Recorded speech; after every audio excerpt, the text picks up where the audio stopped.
जय हिंद दोस्तों। जैसा कि आपको पता है कि आर्मी जीडी का जो एग्ज़ाम है, army Agniveer GD, nursing assistant, technical, tradesman सभी का एग्ज़ाम एक साथ ही होगा। 22 अप्रैल से स्टार्ट होने वाला है। तो उनके लिए, उस पेपर के लिए आपके जो भी मोस्ट इम्पोर्टेंट क्वेश्चन बन सकते हैं आपके एग्ज़ाम में, वो क्वेश्चन लिए गए हैं। इस क्लास से आपको 2-3 प्रश्न देखने को मिलेंगे आपके एग्ज़ाम में। मैं ये नहीं कह रहा कि नहीं यहाँ सभी क्वेश्चन मिलेंगे, 15 क्वेश्चन है, 20 क्वेश्चन है तो आपको 8-10 क्वेश्चन मिल जाएंगे। लेकिन ये ज़रूर कह सकता हूँ कि 10 मिनट के वीडियो में आपको 2 से 3 प्रश्न देखने को आपके एग्जाम में सीधे-सीधे मिलेंगे। तो वीडियो में आगे बढ़ने से पहले अगर आप लोग वीडियो पे नए हैं तो वीडियो को लाइक करके और चैनल को भी सब्सक्राइब कर लें और बेल आइकन को प्रेस कर लें ताकि जो आने वाली वीडियोज़ हैं उनका नोटिफिकेशन आप तक पहुँच सके। तो बिना देरी किए बढ़ते हैं अपने पहले प्रश्न की ओर। हमारा आज का पहला प्रश्न है, भारत के पहले रक्षा मंत्री कौन थे? मोस्ट इंपॉर्टेंट प्रश्न और एक्सेप्टेड क्वेश्चन। ये पिछली बार पूछा गया है जब से सीबीटी मोड लगा है ना, कंप्यूटर बेस्ड टेस्ट जो होता है, ये आपका एग्जाम होगा कंप्यूटर पे। तो उसमें ये पिछली बार ही क्वेश्चन था कि भारत के पहले रक्षा मंत्री कौन थे। वो थे आपके बलबीर सिंह, जो थे वो भारत के पहले रक्षा मंत्री थे। ठीक। और जो सरदार पटेल है वो आपके पहले गृह मंत्री थे। पहले गृह मंत्री कौन थे? सरदार पटेल थे।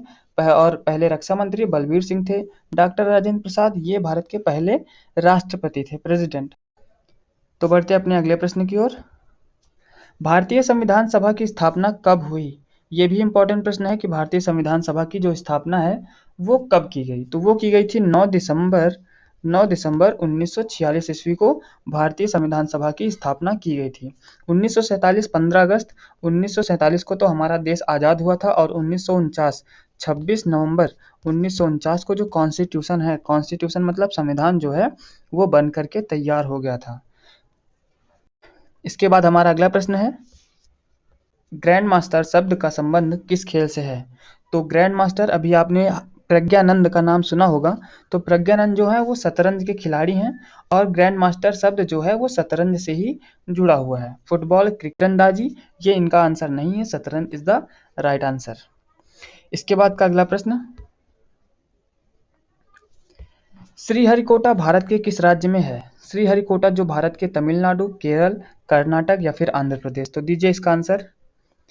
श्रीहरिकोटा जो है वो भारत के आंध्र प्रदेश राज्य में स्थित है, जहाँ से आपका सैटेलाइट हो गया और जो अंतरिक्ष यान है वो लॉन्च किए जाते हैं, ये श्रीहरिकोटा से किए जाते हैं और ये आंध्र प्रदेश में है। आंध्र प्रदेश की जो कैपिटल है वो आपका अमरावती है। अमरावती आंध्र प्रदेश की कैपिटल है और आंध्र प्रदेश से ही अलग होकर के बना है तेलंगाना। तेलंगाना की कैपिटल है हैदराबाद। आंध्र प्रदेश से कौन अलग हुआ है? तेलंगाना, और उसकी कैपिटल हैदराबाद।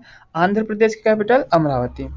कर्नाटक की जो कैपिटल होगी वो आपकी होगी, कर्नाटक की कैपिटल बेंगलुरु, और केरल की कैपिटल तिरुवनंतपुरम, और तमिलनाडु की कैपिटल हमारी चेन्नई। ठीक है, चेन्नई जो है वो तमिलनाडु की कैपिटल होगी। इसके बाद बढ़ते अगले प्रश्न की ओर। जो फीफा संस्था है, फीफा का मुख्यालय कहाँ स्थित है? तो आपको बता दें कि इस बार जो है एक इम्पॉर्टेंट प्रश्न आपके एग्जाम में आ सकता है कि इस बार जो फीफा वर्ल्ड कप है वो किस देश ने जीता था? तो वो जीता था आपका अर्जेंटीना ने। अर्जेंटीना, जो कि अर्जेंटीना, जिसमें कि आपके नाम सुने होंगे आपने, लियोनल मेसी के कप्तानी में ये अर्जेंटीना ने इस बार जो है वो फीफा वर्ल्ड कप अपने नाम किया है। फीफा का जो मुख्यालय है वो है आपका ज्यूरिख में फीफा का मुख्यालय है। इसके बाद का अगला प्रश्न, डूरंड कप का संबंध किस खेल से है? तो आपका जो संबंध है वो होगा आपका फुटबॉल से, डूरंड कप का संबंध है। इसके बाद का अगला प्रश्न,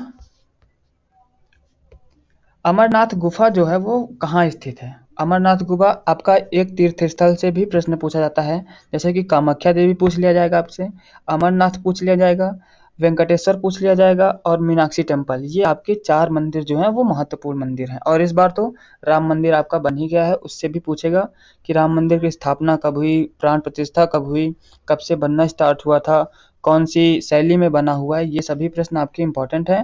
तो इनमें से भी आप लोग प्रश्न पढ़ के जाइएगा। इसमें का हमारा प्रश्न है, अमरनाथ गुफा कहाँ स्थित है? वो आपका जम्मू और कश्मीर में स्थित है। और जो भारत का सबसे ऊंचा पठार है, लद्दाख का पठार, ये लद्दाख में ही है और लद्दाख की कैपिटल है लेह। ये भारत का यूनियन टेरिटरी है, ये भी यूनियन टेरिटरी है। अमृतसर में सबसे बड़ा जो गुरुद्वारा है वो कहाँ पे है? वो अमृतसर में है, जिसे कहते हैं गोल्डन टेम्पल। गोल्डन टेम्पल कहाँ पे है? वो आपका अमृतसर पंजाब में स्थित है। भुवनेश्वर में कौन सा है? वेंकटेश्वर टेम्पल जो है वो भुवनेश्वर में है, और भुवनेश्वर जो है वो उड़ीसा की कैपिटल है। इसके बाद का हमारा अगला प्रश्न,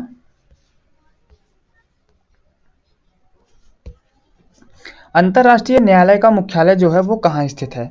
द हेग, न्यूयॉर्क, कैनबरा या फिर काठमांडू? न्यूयॉर्क जो है वो आपका यूएसए में स्थित है, और कैनबरा जो है आपकी ऑस्ट्रेलिया की कैपिटल है, ऑस्ट्रेलिया।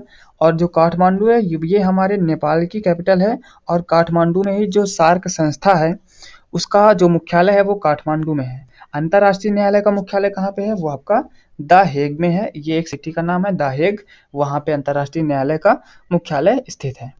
इसके बाद का अगला प्रश्न, विनेश फोगाट का संबंध किस खेल से है? विनेश फोगाट तीरंदाजी, क्रिकेट, निशानेबाजी या फिर कुश्ती? तो विनेश फोगाट जो कि हरियाणा से बिलोंग करती हैं, इनका संबंध कुश्ती से है।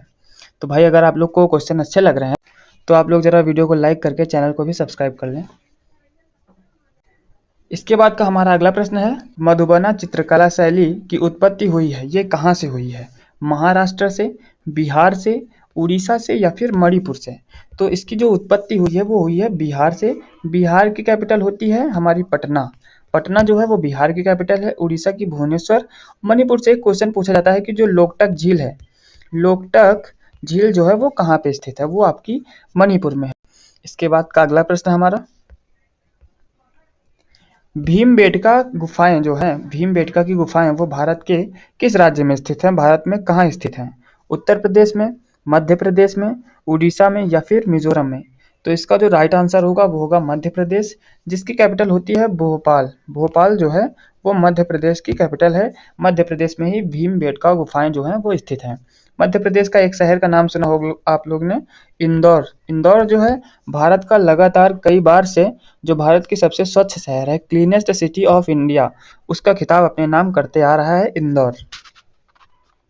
इसके बाद का अगला प्रश्न,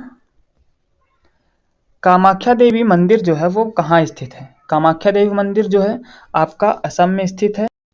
असम से ये एक महत्वपूर्ण प्रश्न निकल के आता है कामाख्या देवी मंदिर का, और असम का नृत्य जो कि बिहू होता है, बिहू, और एक होता है नृत्य सत्रिया। बिहू और सत्रिया जो है ये असम के प्रमुख नृत्य हैं। और असम से एक क्वेश्चन तो आपके एग्जाम में आना ही आना है, चाहे वो मंदिर पूछे और चाहे पूछे आपके डांसेस। और भी असम से प्रश्न बनता है कि जो भारत का सबसे बड़ा चाय उत्पादन राज्य है वो कौन सा है? वो असम है। भारत में सबसे ज़्यादा बांस का उत्पादन कहाँ होता है? वो भी आपका असम में ही होता है। असम में चाय का उत्पादन सबसे ज़्यादा होता है, बांस का उत्पादन सबसे ज़्यादा होता है, और असम का जो प्रमुख नृत्य है वो है बिहू और सत्रिया, और जो मंदिर है प्रमुख वो है आपका कामाख्या देवी मंदिर। असम से ये प्रश्न महत्वपूर्ण है, इनको आप लोग रट लीजिएगा। इसके बाद अगला प्रश्न, अंतर्राष्ट्रीय बाघ दिवस कब मनाया जाता है? अंतर्राष्ट्रीय बाघ दिवस कब मनाया जाता है? तो पहले बाघ दिवस जानने से पहले ये जो 25 जनवरी है, 25 जनवरी को मनाया जाता है मतदाता दिवस। मतदाता दिवस 25 जनवरी को मनाया जाता है। इसके बाद 28 फरवरी को जो साइंस डे है, SCINCE, साइंस डे जो है वो आपका 28 फरवरी को मनाया जाता है। 29 जुलाई इसका राइट आंसर होगा। 29 जुलाई को ही हमारा अंतर्राष्ट्रीय बाघ दिवस मनाया जाता है। और जो 5 सितंबर है, इस दिन टीचर्स डे, टीचर्स डे को किसका बर्थडे होता है? सर्वपल्ली राधाकृष्णन, इनका बर्थडे होता है, और इसी को हम लोग टीचर्स डे के रूप में सेलिब्रेट करते हैं। अब आप लोग को बताना है कमेंट में कि जो राष्ट्रीय अहिंसा दिवस है वो कब मनाया जाता है और किसकी जयंती होती है उस दिन, राष्ट्रीय अहिंसा दिवस के दिन।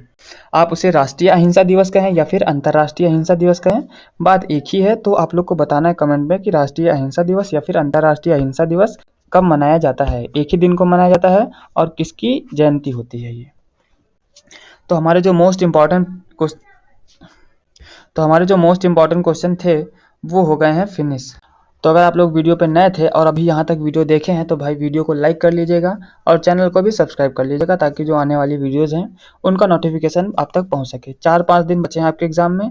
बाबू सोना का साथ छोड़िए, क्योंकि वो जीवन भर नहीं रहने वाले आपके साथ जीवन भर यही काम देगा। अगर ये आपके साथ होगा, आपकी वर्दी आपके साथ होगी, तो आपके साथ सब कोई होगा।